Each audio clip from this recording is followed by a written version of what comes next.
the thing about writing your life is trying to kind of remember it all. There's a bit... You actually lost your own baby. Yes, briefly. Yes, I did. Aid and I were living in Richmond at the time, and I had 3 children, I imagine. Oh, so many to keep track of. Three, hard to keep track of. Yes. And one morning, Aid got up and he went and got the girls up, the 2 bigger girls who, you know, toddling around, and he took them down for breakfast, and I was to go and get the baby. And I went upstairs to the baby's room, and the cot was empty. And I thought, that's unusual, isn't it? And you start thinking, yeah, baby should be in that cot. It's a bit strange. And so I thought, well, maybe Aid's picked it up and taken it downstairs for breakfast. So I go downstairs for breakfast. The heart's thumping a little bit. You think, this is odd. And I go downstairs, and Aid's feeding the other 2. No sign of the baby. And at which point I'm thinking, I should ask him, shouldn't I? I should actually ask him. Then I think, no, he'll look at me like people looked at Ingrid Bergman in Gaslight. They'll think, you're mad. You've never had another baby before. You only got 2 children, you idiot. So I thought, no, I won't ask him. I'll go back upstairs. So I went back upstairs, and I went back up to the baby's room, nothing. And I'm seriously thinking, am I gone mad? Have I actually got a baby? And so I went back down to my bedroom, and I sat on the bed, and as I leant down, I felt this little lump. This is awful. Yes, Mumsnet, it's awful. Yes, I know you shouldn't do that. But I was breastfeeding her at night, and she'd kicked herself. I'd fallen asleep, obviously, from tiredness, and she had kicked herself down to the bottom of the bed and was sort of right under the duvet, right down the bottom of the bed. I mean, just fast asleep. Still alive, she's still alive. Suffered no damage. Oh, but nightmare. You doubt your own sanity. Miriam, now, I'm guessing you don't sugarcoat things. Do you get starstruck when you meet people? I do sometimes. I remember when I was young, and I met Laurence Olivier. Wow. That was... I used to collect autographs at the stage door, you know, and he came out, and I remember so distinctly that I started to in my knickers. I could feel it. I went all funny. That is true. You know what I mean? I know exactly what you mean. Wherever we thought that story was going. That isn't it. I honestly don't think I've ever been more uncomfortable in my life.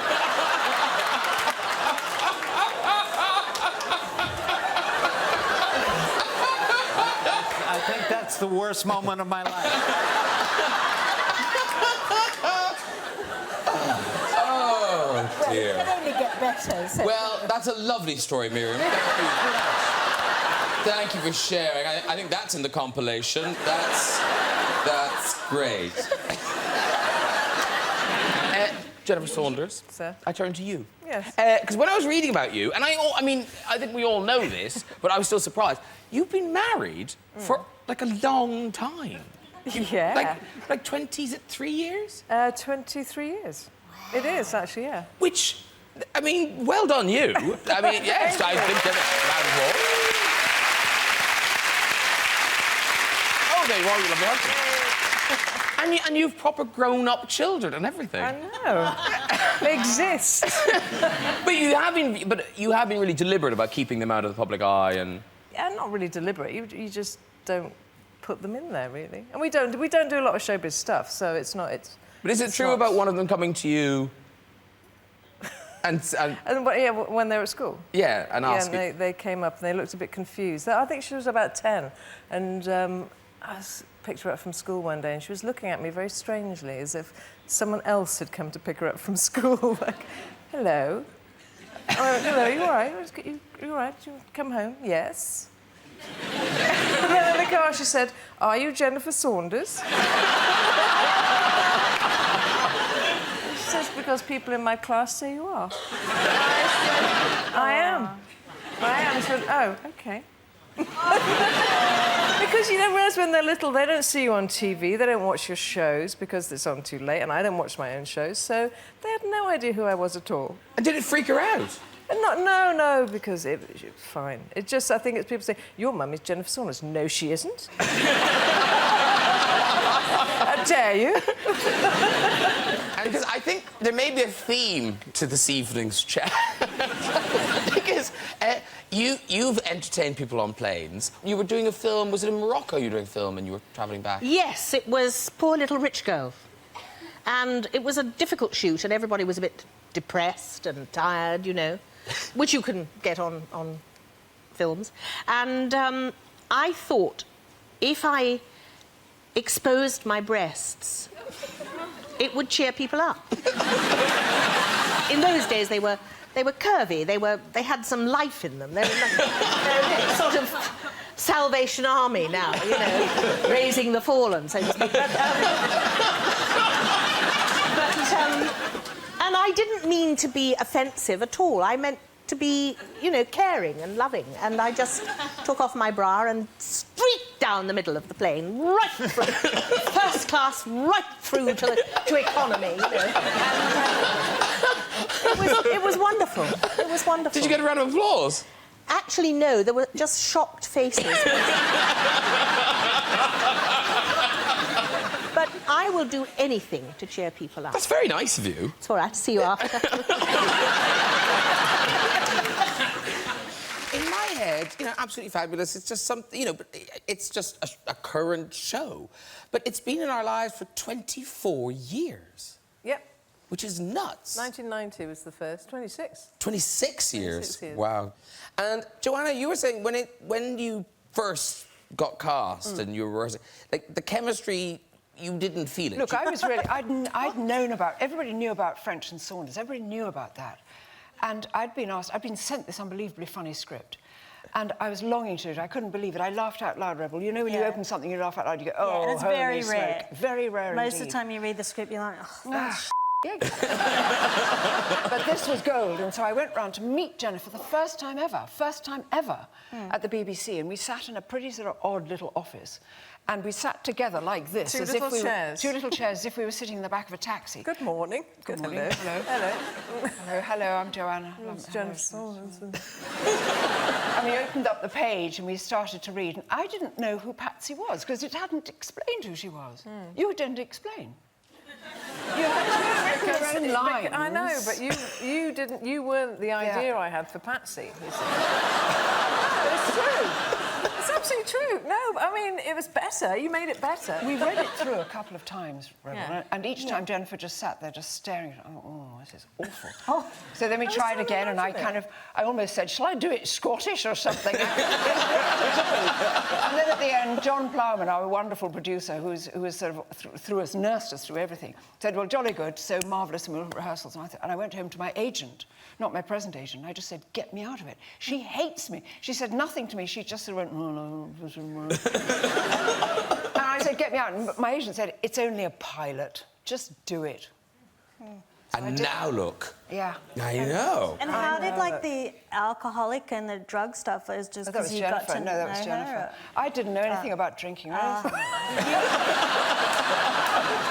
I think what happened was that we got on and we had just had such a good laugh that everything that she bought, which was the modelling and the other stuff, the 60s stuff and the drug taking and all that, we just had fun inventing it, and it was. And weirdly, the fashion world obviously influenced it, but Bananarama, the former lady band, they played Former lady band. They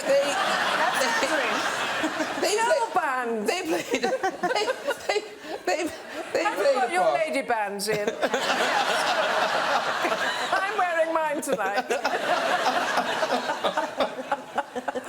But they played a part. Well, yeah, because Bananarama were the hardest drinking girls I'd ever met in the 80s. When were they in it? Oh, they weren't in it. Oh, I but see. I met them. Never done drugs. Never done drugs. Because Dawn and I worked with them. Of course. and they did the comic relief thing together, and we kind of got to know them. I'd never met girls that drank so hard, because in those days, people didn't drink vodka. They drank so much vodka. They would drink a bottle of vodka, you know, and they'd go, come on, let's go and party. And we used to go and party with them and just watch them. And I remember one of them opening a cab door and coming out arse first onto the pavement and thinking it was the most brilliant thing I'd ever seen. And I just thought, I love that. I want to be that. Can I just say, speaking of drinking, on my one day on the AbFab set, it was like totally how you would imagine it, because it was like working for like 1 hour and then drinking champagne for the rest of the day.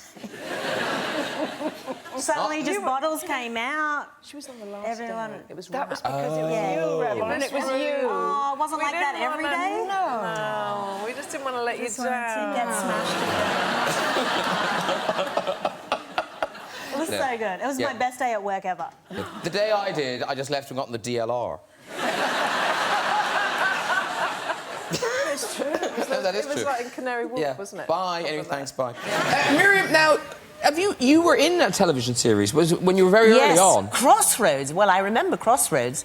Does anybody else remember Crossroads? Yes. Do you know well, when I was first starting as an actress, I was called for audition for Crossroads, and they gave me the script, and I went along, and I was quite nervous. But anyway, as I was waiting to be called in to see the people, I realised that my period had started, and I thought, oh dear, I better fix this. So I went to the ladies' room in the Birmingham studio, and there's a thing on the wall called Dr. Southall's sanitary towels. It was a long time ago. It was before Tampax and those kind of contraptions. And you put in 2p. I'm explaining. 2p? Yes. That was a long time ago. It was. Yes. And Okay. you put in 2p and you pulled out a little drawer inside which was a wrapped towel, a wrapped sanitary towel. And so I did this, but unfortunately, not being very adept with my digits, I got my finger caught in the drawer. So it snapped back with my finger in it. It tore my finger quite badly. And, there was blood everywhere and it was just ghastly. And, of course, I still had the script with me, you see. So then, eventually, I was called in for my audition. And as I started to read, I saw that the eyes of the people who were listening to my audition were drawn to the script, which was covered with blood. And trying to explain what had happened, I said, oh, I'm so sorry about the script. The trouble was my period started.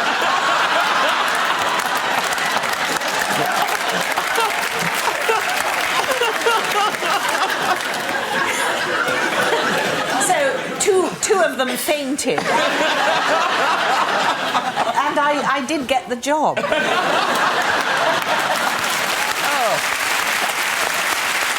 As we get older, we learn things. We live and we get older and wiser. And I know, Jennifer, you've learned a valuable life lesson. Have I? Yes, you have. A valuable life lesson about chewing gum. Oh, no. But it is a bit of a senior moment, too. I was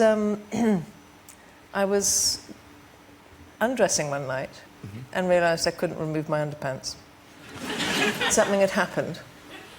And what had happened was, and I knew immediately that, thank you, that while I'd been on the toilet earlier... Toilet? On the toilet? On the toilet. I had spat out my gum. And I thought I had thrown it into the toilet, but I'd actually...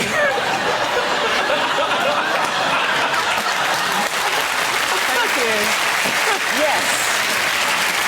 I had actually thrown it into my underpants, which I then put on and spent the rest of the day in. Yes, I had to remove myself with nail scissors. Thank you. It was not nice. But that's a senior moment, really, isn't it? That's a... So, Miriam, you're very kind of embraced by establishment, but you've always been quite a wild child, I would say. A little bit, yes. Yes. Yeah. Well, no, for instance- naughty. I was naughty. Yes, because you brought our attention to this photograph. Now, what is going on? This is the 1970s, I think. Is this one of your first jobs? Girls of slender means. I'm in the front. Behind me is Mary Tam, Patricia Hodge, and Jane Cussons, who I think is here tonight. Where's Jane Cussons? There she is. There. Oh, there's Jane Cussons! Wow! Are you all in the knit? Yes, well, what happened was we had to have a scene in which everybody stripped naked. And we were a little bit shy about it. They closed the studio, of course, and we insisted that the cameramen took off their clothes as well. And we had a photograph of ourselves covered up because it was just coming up to Valentine's Day, and then they did one as well for us. And we've got that picture as well. This is unbelievable they did this. So this is the crew.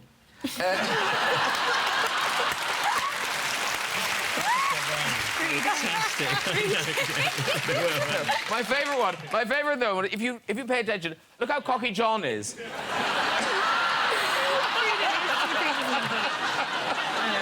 Well, I think that's John Henschel who is responsible for getting us all together again. And I should mention our director, Moira Armstrong. It was just the most wonderful experience. 1976, and we are still all great friends. Love each other, don't we, Jane? Yes. It's just such a wonderful... Jane was better now. They were all very beautiful. They were all very beautiful girls. Yes, you do. You look you're fabulous, yes. She's actually single, so if anybody's interested... And we know that, obviously, AbFab has earned you BAFTAs, International Emmys, but you have had lots of other honours. Now, was it the New York Senate? Oh, yes. Feted you. We got made honorary New Yorkers, me and Joanna. And it was a ceremony that was going to be at the Senate in New York. Wow. And it was during Gay Pride Week. Oh. And so it was the LGBT and all the other letters awards. And so we went, and I thought, oh, this is going to be a bit of a good old night, you know.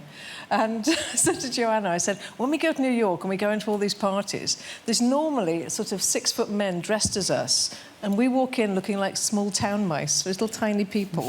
Like this, and they never recognise us. They go, is Jennifer here? Is she here? The big drag queen going, I'm Louise. And Jennifer would go, oh, shame. And so I said, Joanna, let's go, you know, dressed up. So I got a white hat and I got the Stars and Stripes tied around it, great white suit on. Joanna was there. And I said to her on the plane, I said, do you think I need to make a speech? And she said, no, I don't think so, darling. I think just, hello, darlings, that'll do. Oh, thank you very much, sweetie darling. That'll be fine. And so we went dressed up, looking like clowns. Clown versions of ourselves, to, honestly, one of the most serious events I've ever been to. It was deeply... We are here to honour commitment to social change. Yes. Lots of songs to people who died of AIDS. Oh. It was... And there was tears and slow piano playing. And then I said, I'm going to kill you. I'm going to kill you for no speech. Well, I'm going to get up there. Whoopi Goldberg introduced us with such a lovely citation. And then I went up and I went, thank you, sweetie darling. It was honestly, I've never been so embarrassed in my life. I had a Stetson with the Stars and Stripes tab around it. I was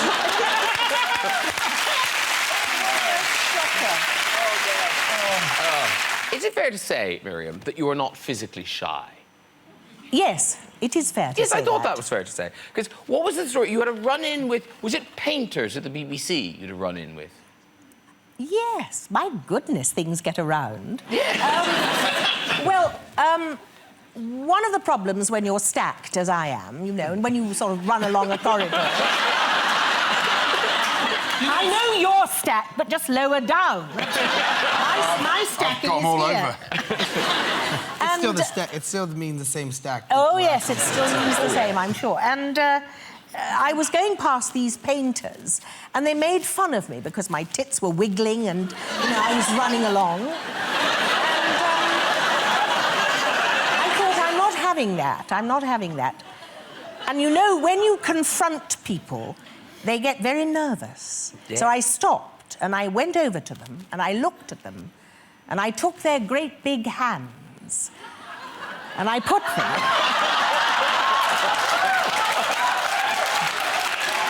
I put them on my great big breasts.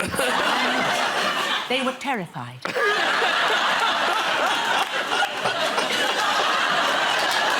And next time, when I was going back along the corridor, they were painting. I didn't say a word. Now, Jennifer, you've been sent things by fans. Were you in the theatre and you got a nice... Was it a letter or a parcel? Say. No, because you do get sent quite odd things by fans.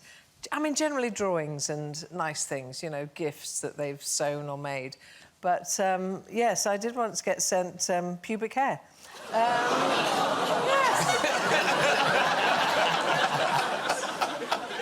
Quite unexpectedly. Most of it? But how was it arranged? Well, I didn't know it was pubic hair. Oh, no, you knew... OK. But it was when I did the first play. It was years ago. It must be 25, 30 years ago. I was doing a play in the West End, and the trouble with being in a theatre is everyone knows where you are every night. You can't be anywhere else, so they can always drop things in. And we was opening this envelope, and I thought, oh, it's padded. Padded envelope, burst it open, and whew, you go, oh. Wow. Oh. I say, and then a slightly odd sort of cut-up little, slightly pornographic letter. And, of course, you report it. And this was a guy who was doing it in the West End to lots of actresses in lots of plays. And I think he got arrested after he sent it to Felicity Kendall. That's what I think there was trouble then. Or maybe he just ran out of pubic hair. He's going for armpit hair. Miriam Margolyes, is this it now? Have you been banned from daytime television? Well, I said twat or twat, and apparently it's one of the worst things you can say. Is it? Yeah, but they sent me a list of the things... And you memorised it? Well, one of the words on it was one I had never heard of. I don't know if you have. What was it? It was munter. Munter. Have you ever heard of that word? I have heard of it. M-U-N-T-E-R. Yeah, Yeah. I don't know where it originates from, but I think it means an unattractive woman. Yeah. Or I didn't know it was gender specific. I think it can be. I think it can be either. I think it can be both. Yeah. I've never heard of that. Well, has anybody heard it in the audience? Oh, wow. What a lovely crowd. Yes, we've all been called that. Yes. What was the TV show? It was called This Morning. Oh. Yeah. It still is. The panto starts on the 9th of December, and it's your first panto, but you've been in the West End before. But your first time in the West End, though, you were in a play with Ms. French. Yes. And, like... Did she tell you this? Well... This story. I know what you're going to say now. Well, yes, it is. It just sounds unbelievable. So tell us how badly it went. Well, the play didn't go that badly. This sounds quite bad. All right, it was bad because I had to be on all the time, Graham. Look, I had to, like... my first line in this play, I had to go on stage wearing terrible costume, like a drab old dress and wellies, awful. And my first line was, goodbye. Every night someone would say, oh, is it over then? Oh. And I would say, and from then on, honestly, I was on stage the whole time in a sort of demolished house, and Dawn would come on and be perky and go off again. And there was... one time I had to sit at a table and read a magazine. Oh, no. And I started to read the magazine one night and nodded off completely. Wow. Completely nodded off. How long for? Brilliant. Until I woke up and saw Dawn like this.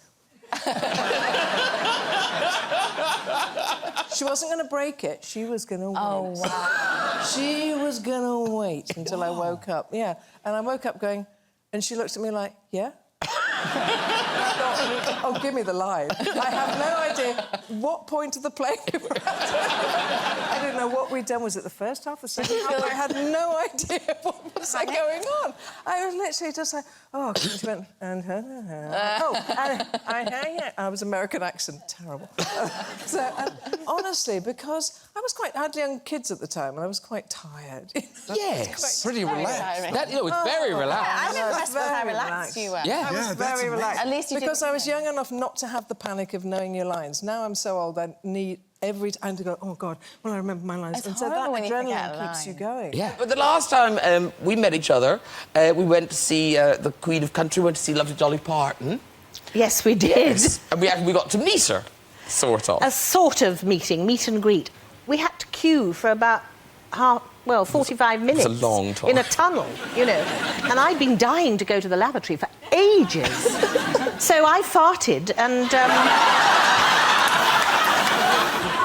No. Well- Miriam understates what she did. Well, I was irritated, you know. But she goes, we're standing in the queue, and there's, like, nice people here all with their dolly pins, and she suddenly goes, balls for fart, and it was the loudest fart I've ever heard.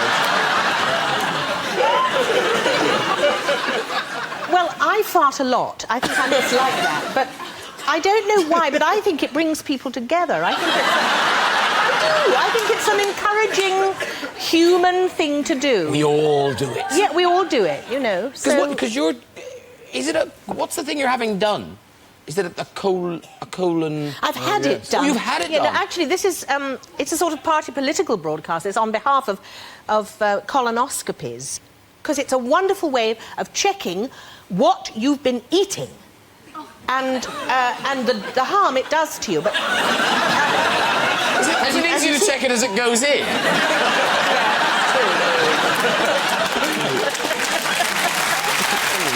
And what do you get to see it? Well, what happens is you lie on your side and the doctor puts a lot of tubing up into your arsehole and